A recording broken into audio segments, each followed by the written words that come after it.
Jau gadu balvu attīstības komandā strādā finanšu ekonomiste Mārīte un projektu koordinators Andris.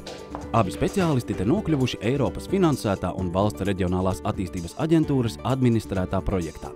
Andris mums atnāca ar tādu vairāk būvniecisku profesiju, kurā viņš ir ieguvis augstāku izglītību šobrīd darāmo. Un es ļoti ceru, ka arī Mārīte, kura jau ar pieredzi atnāca tieši finansista amatā, ir ļoti noderīgs cilvēks tieši projektu lietu sakārtošanā, un projektos tas ir ļoti, ļoti svarīgi.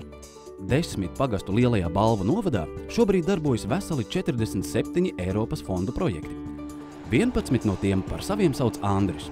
Vairāki no tiem jau pabeigti, piemēram, ceļa posms Dukuļeva–Cērpene.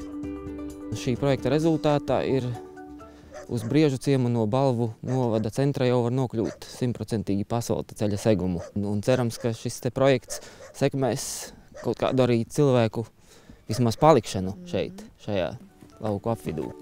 Andra ziņā bijusi arī interneta pieejas punkta rekonstrukcija Briežu ciemu bibliotekā, kā arī Tilžas tautas nama remonts. Tur uzlikts jauns jumts, atjaunota fasāde, izremontēta zāle.